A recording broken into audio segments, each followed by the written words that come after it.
Hello, my name is Alexandra Skezun-Safia. I'd like to give you a bit of background information about myself.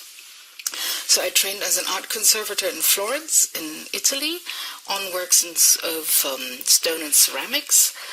I also worked there on different projects, such as the Campo Santo Monumentale in Pisa, or the Palazzo Pandolfini in Florence. This palazzo was designed by Raffaello. Later I focused on the conservation of architectural surfaces. A site that I worked on, one of them was the Neues Museum in Berlin. I received my bachelor degree in Hildesheim at the University of Applied Sciences. My master degree I obtained here in Cottbus in World Heritage Studies, and my PhD I also got here in Cottbus in architectural conservation. My work has taken me to different countries. I worked in Europe, in India, in Australia, in India, especially Ladakh. And I worked there as a wall painting conservator, but also as a trainer in conservation. Since 2012, I'm a lecturer at the Chair of Architectural Conservation, and since April of this year, I've been the acting professor at the Chair of Architectural Conservation. My interest in research lies in transdisciplinary approaches to heritage protection. Further areas of my research include marginalization and heritage, heritage interpretation, difficult heritage, and then the contention value. But what is also my interest is a combination of people-centered approach to conservation with the value-based and material-based conservation. And this is what I would like to talk to you about today on a case study in Ladakh, where I had worked for an NGO, and I would like to then critically assess the work we did there. So let me introduce a little bit Ladakh to you. So Ladakh lies in the Western Himalayas. It used to be an independent kingdom. Today it's a semi-autonomous region in the Indian state Jammu and Kashmir. Indicated here with a red arrow on the top, you see where Ladakh lies. So it's right at the top, neighboring countries, China and Pakistan. It's a high mountain desert, and it's characterized by long and cold winter months and relatively short summer. The summer begins sometime May, ends in September. In winter you get about minus 20 degrees, and summer plus 30. You've got broad arid valleys, and they're surrounded by peaks, and they rise up to about 6,500 meters.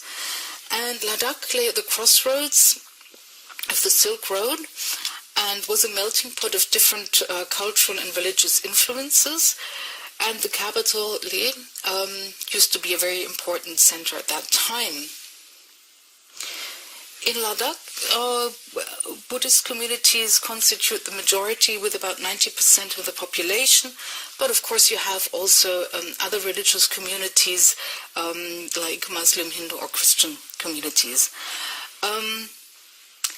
The area that I worked with this NGO is located in the region with a high Buddhist community. Ladakh's culture is influenced by Tibet, China, and India, and Ladakh is also called, in fact, Little Tibet. And you have the Buddhism in Tibet, Ladakh, Nepal, Western China, and Bhutan is also called Lamaism. And this is in fact what you have in Ladakh, a Tibetan Buddhism. And in this case, in the Tibetan Buddhism, existence of God is negated, but interestingly you do have divinities. And before the arrival of Buddhism in Tibet and in Ladakh, there was the so-called Bonpo religion. This religion in fact still exists today. And it is believed that nature is not inert, but has a soul, and which resides, for example, in lakes, mountains, and trees. Now, zooming into Ladakh, You see here the capital Le on the right side, indicated by the arrow, and also two other places where this NGO that I'd worked with had worked, amongst other places. Of interest here is the area in the middle, the little village called Banla, but I'll get to that later on. So for over 1,000 years, an overwhelming building culture blossomed here in Ladakh. It culminated in monastic complexes, embellished with elaborate wall paintings and sculptures. On the images you see here on the top left and bottom right, you have two examples of these highly refined wall paintings with some painting details, in fact, rendered in gold leaf. Like, for example, the earrings and the crown sort of the figure on the bottom right. The top right and the bottom left images show, however, structures that have a religious function. So Ladakh remained closed to the modernized and industrialized world until the mid-1970s, when the roads were then open, when the country was opened. After the 1980s, Ladakh became a significant adventure tourist location, gradually making tourism an important source of income. Not only international tourists came to Ladakh, but also increasingly national ones. The capital Le and other urban centers have transformed quite quickly in the past 2 decades, from closed and rather introverted spaces to centers of great activity. And more young Ladakhis especially leave their villages and are drawn to the bigger towns in search for employment and the amenities, of course, of modern life.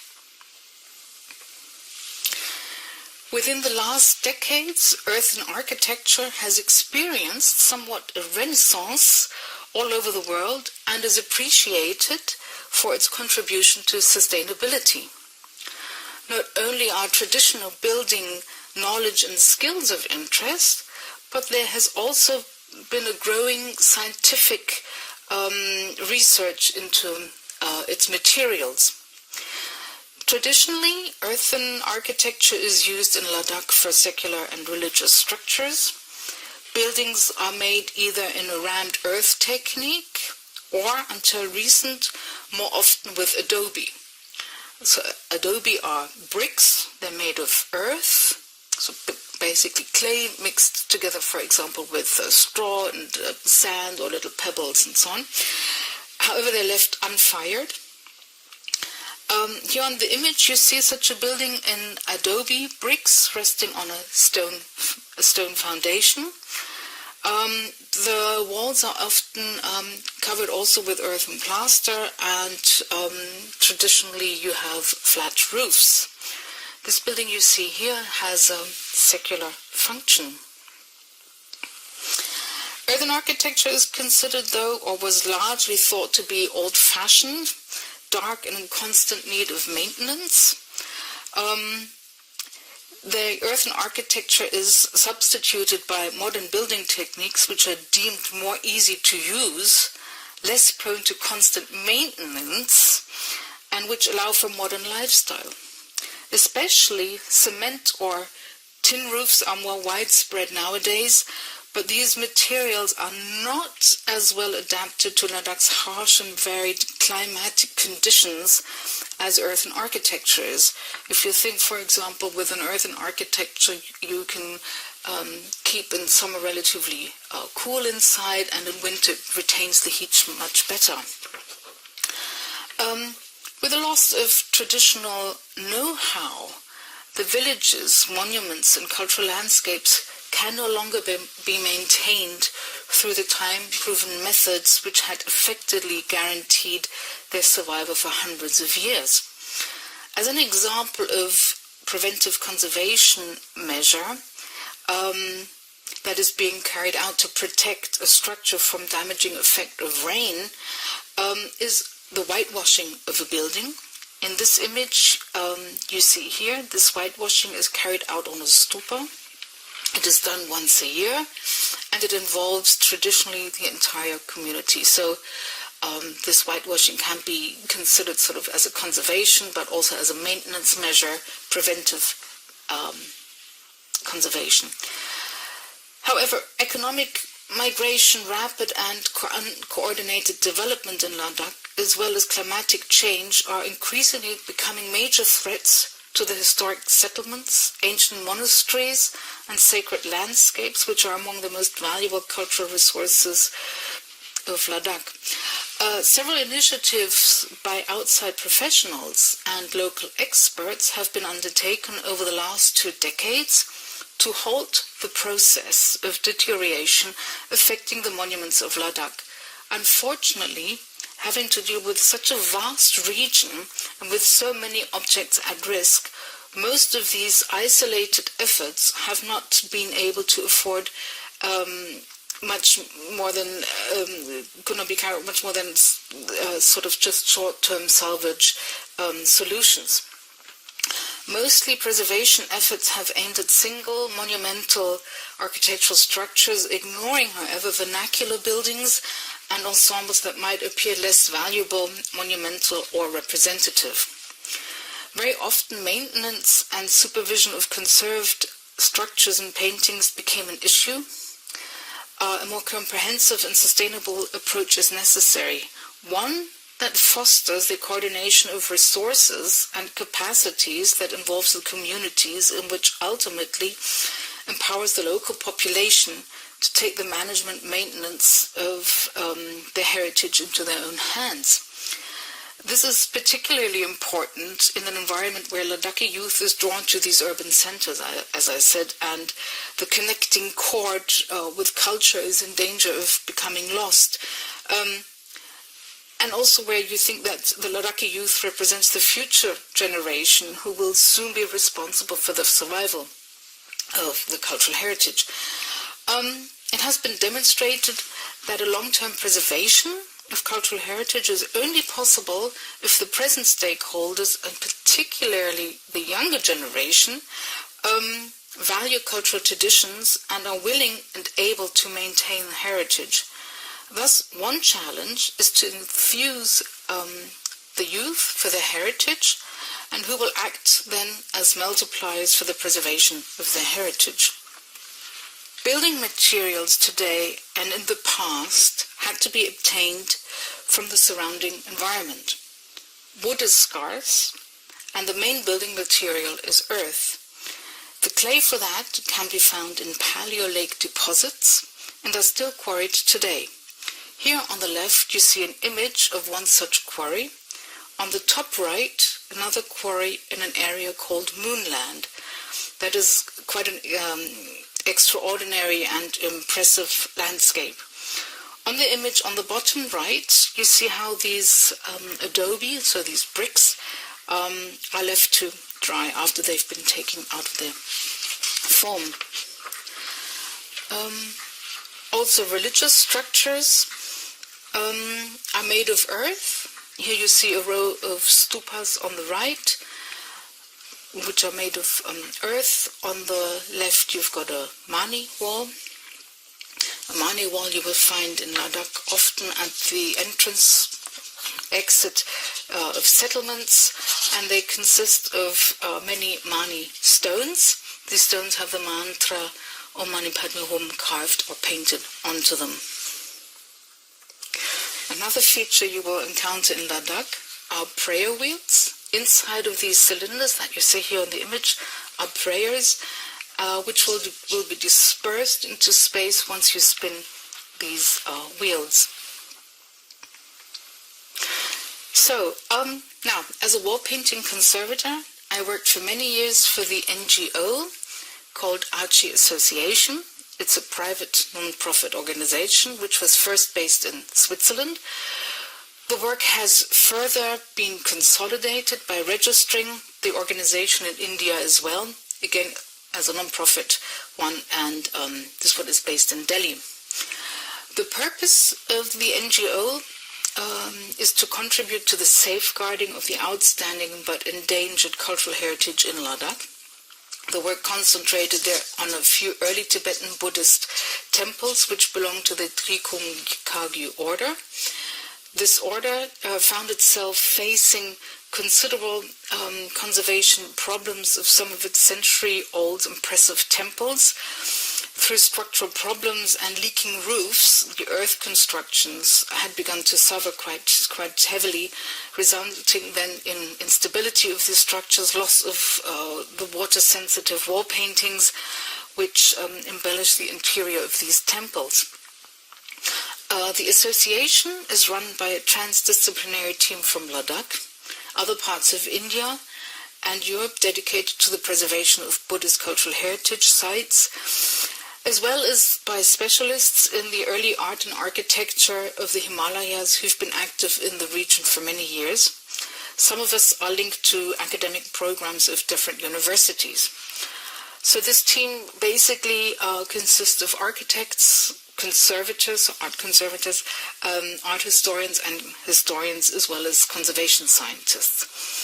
Initially, we strived to combine research with preservation work, and the tasks ranged from structural retrofitting to painting conservation. As conservators, the main interest lies in the preservation of the actual material remains of the fabric.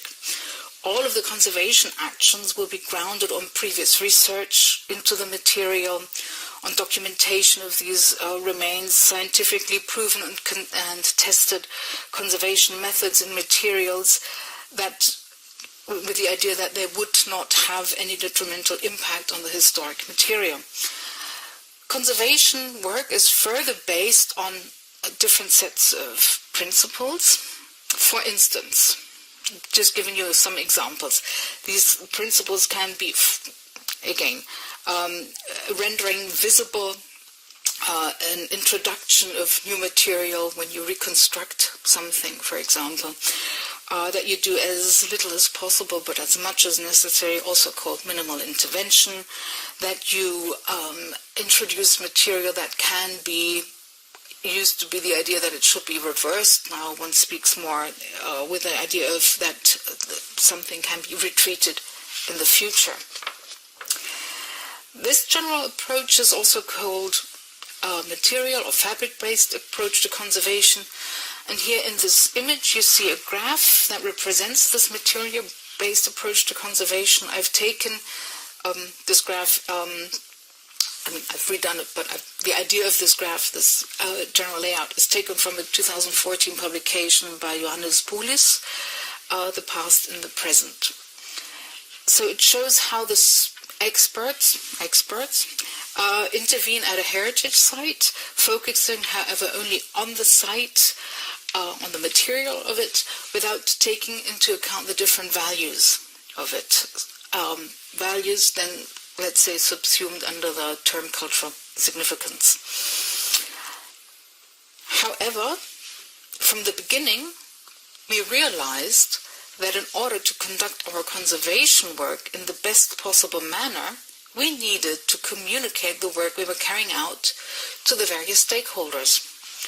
This included, for instance, the very slow progress in cleaning, the necessity to work on small test areas, employing small instruments and magnifying devices to be able to control each and every conservation step and measure we carried out, and then to evaluate it, what was done.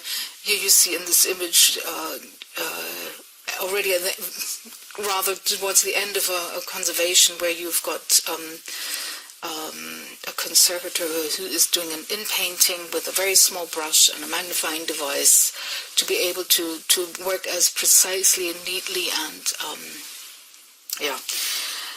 Right, so a clear communication of the different conservation processes will eventually enable a better acceptance and awareness for the work, as well as sensitizing the local communities for the conservation work. Ultimately, this will also lay the groundwork for the support from the communities. But we needed to take into account the values of the site, the values that a site has for the religious and the secular communities. And collaborating with the clergy has helped us to understand how every conservation measure in itself can have a religious significance, from the surface cleaning to the reintegration of missing sections. And this collaboration was pertinent to the work, as we would otherwise not have perhaps become aware of these meanings. Also, the approach that focuses on the values of a site has been represented here in a graph by the author I mentioned previously, and which looks somewhat like this. The conservation work will look now at the values that are important for the stakeholders that use the site. So let me give you some examples that will illustrate to which extent we needed to rethink our approach as conservators who are used to determine conservation measures from a more material-based approach to an approach which would also take into account the different values. To begin with, perhaps it's worthy to point out that in Tibetan Buddhist idea, damaged figures of deities cannot be worshipped if they are incomplete, because deities should symbolize perfection. Therefore, any incomplete depiction would be considered not adequate for worship. Also, incomplete statues with religious imagery needed to be repaired or altered. Those that were made of wood, if they were not complete anymore, should be burnt. Those that were made in metal, theoretically, are melted down. Those in stone, buried. General idea. So, you see here on this image, again, this now would be rendered not valuable in that sense, because it's incomplete. You've got an image which is incomplete because part of it has been washed away. These are one of the wall paintings that are, like I said, they're very water sensitive, and they just get easily damaged if you've got an ingress of water from the roof, for example. So we base our decisions on interventions on international ethical principles and guidelines. These standards, however, need to be somewhat modified, rethought for living monuments. For instance, in conservation work, often a no reconstruction policy of unknown images, in this case wall paintings, and sections, is a guiding principle. However, this is not appropriate for the religious communities we worked with, as these images are visual aids in meditation. And thus, many discussions were necessary to find a solution on which the conservators, the communities, and the owners could agree on.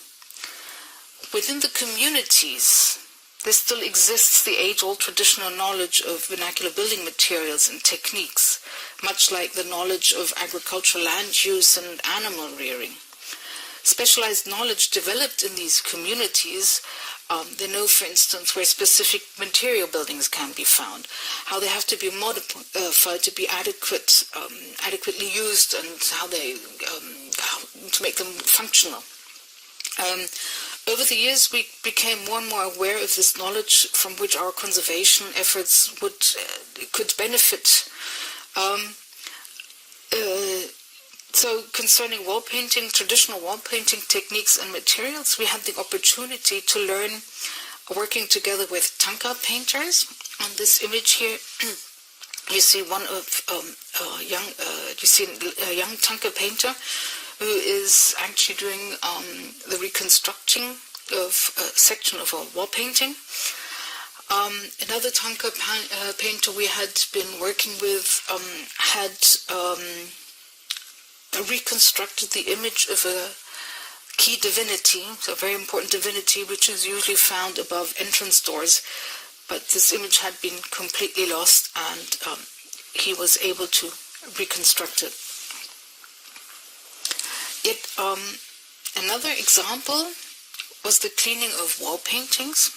Usually in temples, butter lamps are lit and are part of the daily pujas. And over centuries, the soot accumulated on walls so that the images were no longer visible.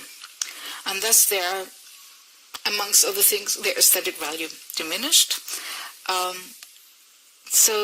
But most importantly, the religious values ceased to exist. So when the images like mandalas, bodhisattvas, or different divinities of the Tibetan Buddhist pantheon are no longer visible, they are no longer useful for worship and meditation. And to reinstate their use, the soot had to be removed. This, however, posed another problem, because with the removal of the soot, also the religious merit which had accumulated over the centuries in form of patina was removed. So as you see, either way, this had an implication on the religious value of the wall painting, of the images, which could not be solved by the conservators, but only with the owners and the religious communities. Here in this image you see a conservator who is removing the soot with a cotton swab and a solvent. And as you see, she's only uncovered now part of the wall painting, but you see it's quite a big difference from completely black surfaces to these very colorful ones.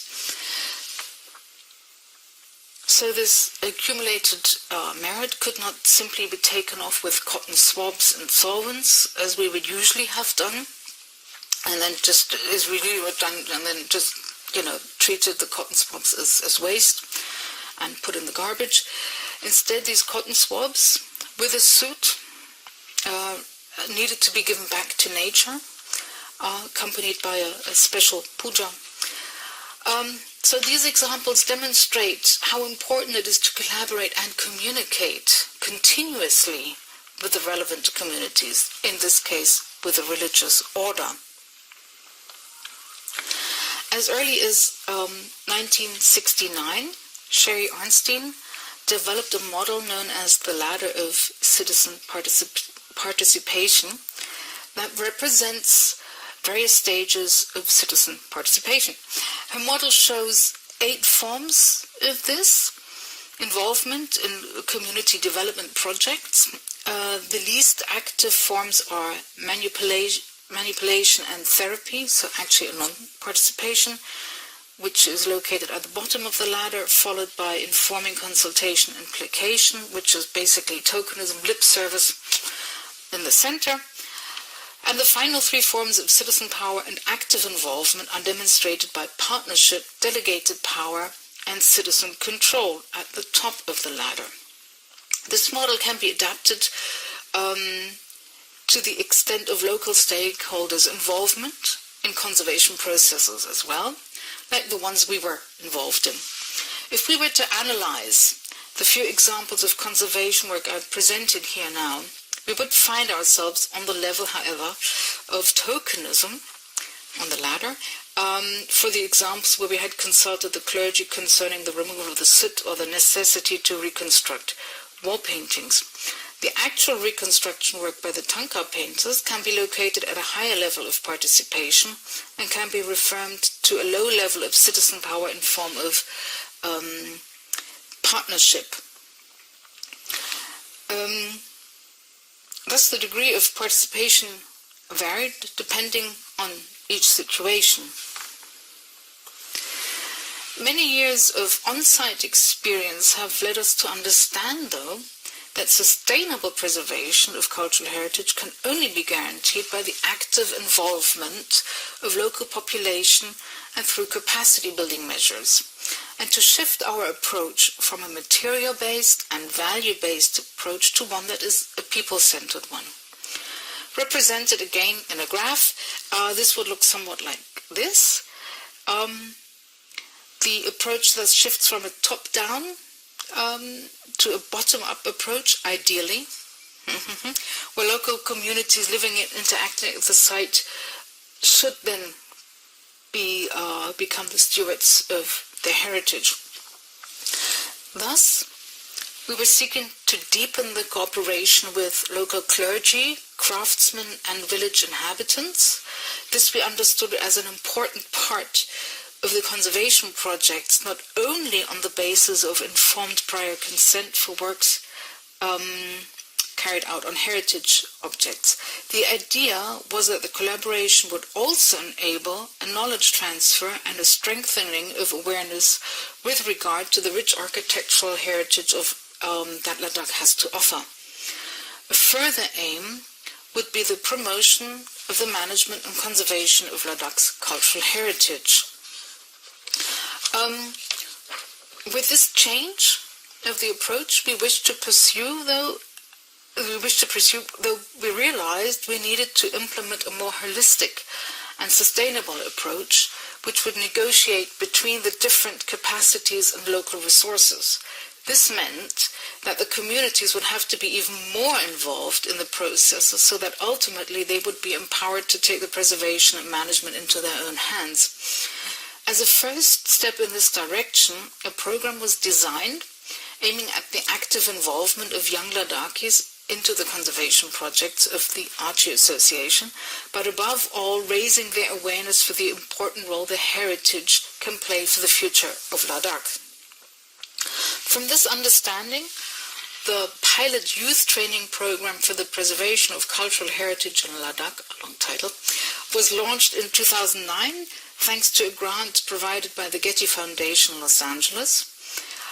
This program was designed to be carried out within a time frame of 3 years.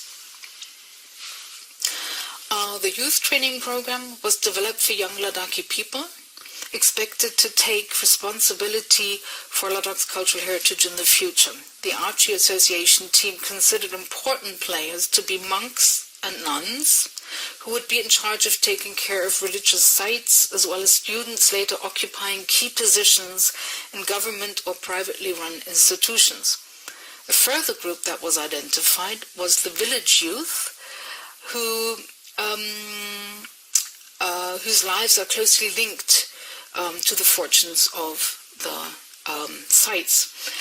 The underlying motivation was that these groups' roles in society would be that of multipliers for the protection of their cultural heritage.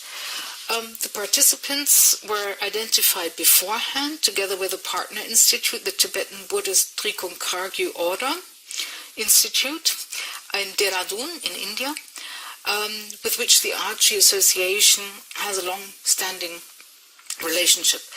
The students of the core group at the beginning of the program were between 16 and 32 years old, and within the program they received theoretical and practical training at the institute in Dehradun and in Ladakh through a series of workshops and excursions. And here you see an image that was taken during one of the workshops in Dehradun with the young monks and nuns. The focus of the program was the village of Banda in Ladakh, which I'd shown you at the beginning on the map. That is where the Archie Association team had worked for a number of years already on the preservation of the so-called Avalokiteshvara temple that you see here in the image. That is the red-colored building. The temple is roughly 700 years old. It is situated on a mountain ridge, and associated structures such as different stupas or the monks' quarters belong to it. In former times there used to be a fort, and remains you can see here on the right side of the image. On the bottom, for example, you see some stupas. That is sort of, that's you pass them when you walk up towards the temple. When in 2015 the temple was listed as a national monument and fell thus under the responsibility of the Archaeological Survey of India, it became clear that the conservation work from the Archie Association had to cease and had to be stopped. Right, so back to the youth training program. This program was divided into different topics. One of the topics that was covered was the awareness raising and fostering of the interaction between the Archie Association, the core group, and the local school children in Wanla. Here you see an image that was taken during the workshop in Wanla for the school children during one of the summer campaigns. It lasted about 2 weeks, something like that. The second topic comprised the basic training in architectural documentation skills, maintenance and conservation strategies. This was often incorporated into the general on-site conservation activities of the Archie Association in Wanla. In this image here you see one of the young monks of this youth training program on the left, together with a wall painting conservator who is giving him an insight into different cleaning techniques for these type of wall paintings. As a third topic, the youth group planned to stage an exhibition showing the site research and documentation of Wanla village and the village history they had conducted. This exhibition was first to be held in Leer, in the capital, and afterwards in Wanla. With this, the group would have had the opportunity to present its work as well as its objectives, with the intention to invite local authorities and the general public to support the initiative. The training was coordinated by the Archie Association, lecturers from Ladakh secular and religious communities, as well as non-Ladakhis. Included in these workshops were conservation architects, conservation scientists, and art conservators. Here you see members of the youth group engaged in documentation work of vernacular buildings in Wanla concerning, now, for example, building materials, construction methods, and damage types to the structures. In addition, several local professional and individuals connected with culture and conservation in the region were consulted and informed about the project, among them, for instance, the founder secretary of the Himalayan Cultural Heritage Foundation and the director of conservation of the Archaeological Survey of India. During the entire program, a series of meetings took place with the officials and dignitaries of Wanla, the village authority, the education committee chairman, the presidents of the youth and welfare society, as well as other community elders and notables. Members of the monastery and representatives of smaller villages that surround Wanla were present at some of the meetings as well. All of them were informed of the project and of the activities we hope to carry out in and around the village. Now, returning to the graph of citizen participation, these meetings, however, can be only assigned to the lower level of participation, namely actually a non-participation, or best perhaps informing communities of our work. It would have been appropriate to ask for village meetings prior to the beginning of the conservation work and the youth training program, and to have the communities involved in the identification and delegation of necessary work, identify the values of the site, and of allocating resources. So this is something that should be looked at quite critically. So the high potential of this youth training group should be seen in different aspects. From the beginning on, it was an important goal of the youth training program to establish a group of young people whose role in society is that, as I said, multipliers, and who would protect the cultural heritage. Since the end of the program, this could be achieved through projects in 2 villages in Ladakh. Through various follow-up projects, several conservation projects could be carried out, which consolidated the collaboration with the trainees of the 3-year program. These projects were funded by local and foreign programs, such as a foreign example, the German Kulturerhalt program, which is the cultural preservation program of the German Foreign Office in India. Another project which has been established by Archie India is the Education Outreach Project. It is based on a collaboration with schools, museums and colleges. It is supported by local government funding. However, support could also be gained from, for instance, from the United Nations Development Programme to document traditions that can be found in the Changdang Valley in Ladakh. With the establishment of the sister association in India, here you see the office of it, or actually the facade of the office, and the opening of this office in Leh in 2011, a further step of the program's objective could be reached, in which heritage management would lie in the hands of local communities who live with a heritage.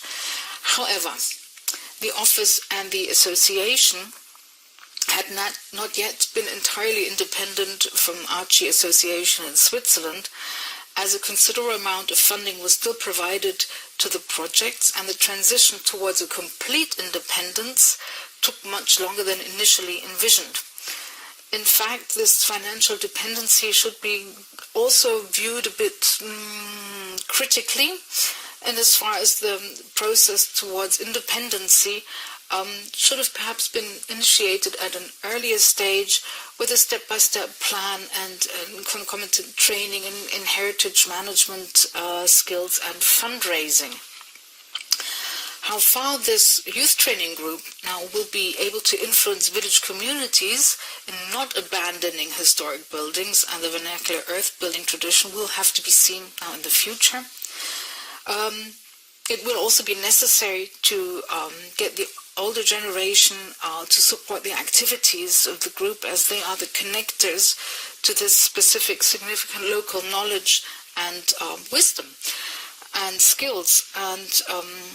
And this is not especially then facilitated by their position as respected members in the village communities. So now that the main objective of the 3-year training program had been reached, a critical assessment of our general approach may shed light on how a more effective and holistic process should have looked like.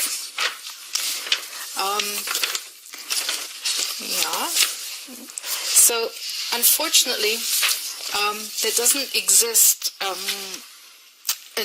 handbook with easy-to-use steps and people-centered approach to conservation. Only as far as I'm aware, I may be mistaken, but I'm aware only of publications on individual case studies.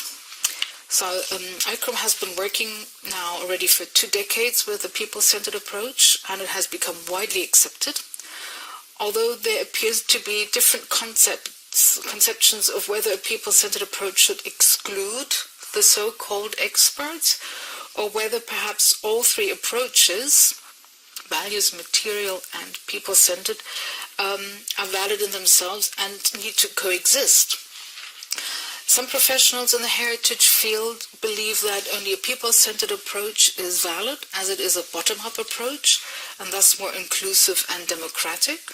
Others believe that the knowledge of experts in the various disciplines is pertinent to the preservation of heritage. I personally am of the opinion that all 3 approaches are needed to determine and ensure a meaningful, holistic and sustainable conservation, and that they will need to go hand in hand. This, though, of course, requires more time and effort to bring all involved stakeholders together and then to devise a plan of how to implement this conservation. What can be said at this point, with hindsight, that's the easier one, is that a people-centered approach, much like site management, I guess, should have been implemented from day one, when the Archie Association became involved with the conservation of architectural heritage in Ladakh. As I mentioned, there does not exist, to my knowledge, a guidebook how this should be carried out, this people-centered approach. But perhaps this lack that there isn't a guidebook is actually a strength, because every situation is completely different and unique, and a guide maybe would prove to be more of a hindrance and would prove to not be that flexible when dealing with different situations. At different stages, the collaboration with the communities was sought, but it was not seen from the beginning as a necessary element in conservation, but rather as an add-on, I'd say. Here in this graph now I've got for you two types of site management steps, with different steps that need to be taken. On the left, a planning that is based on a material-based approach. On the right, one that is grounded on a value-led conservation. Yeah, so where do we put the communities? Well, the involvement of communities need to be at the very beginning of the first stage of the plan, and it needs to, for example, with the identification of values. Ideally, this should be done bottom-up, if possible, and the involvement of communities, of course, goes throughout the project. It's interwoven, basically. So, however, we found ourselves in a situation where in Ladakh, at the end of the 1990s, beginning of 2000s, there did not exist any trained conservators at that moment. There didn't. Also, the interest in heritage preservation was just beginning to develop. It was a very new field at that moment in Ladakh. Nowadays, there are several NGOs, also national ones, that work in Ladakh for the preservation of cultural heritage. That the appreciation in Ladakh and in India has grown for the cultural heritage in Ladakh, cultural and natural heritage, can be seen that in 2015, Ladakh and the Kinnaur region in Himachal Pradesh have been put on the UNESCO World Heritage tentative list as a cold desert cultural landscape of India under the criteria 3, 5, 6 and 10 as a mixed site.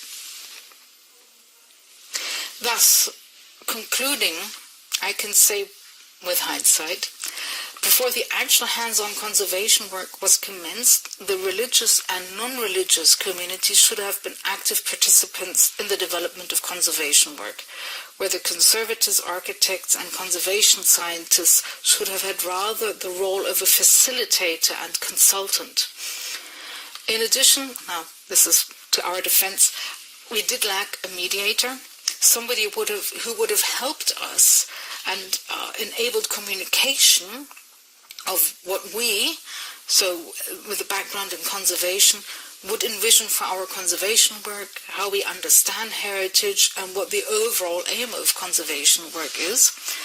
On the other hand, we had to understand what the community required, what their understanding of heritage is, how this heritage is useful to them, or what would have to be done for heritage to become meaningful for them, to them. This can concern a functional point of view. It can refer to identity. It can be in regards to social cohesion. It can refer to religious functions, perhaps of a temple, or perhaps even economic possibilities that the communities have, and therefore the limits of conservation work, or perhaps even that once something is conserved, maybe it will help more towards gaining more income, perhaps. So to ensure a more holistic, meaningful and sustainable conservation, especially when heritage and knowledge and traditions connected to it are at risk of being lost, it is important to invest more time, and all those involved in the conservation work should strive to include all stakeholders at the highest possible step of the citizen participation, so that the participation at the end will lead to stewardship for heritage. And thank you very much, and goodbye. Have a good day.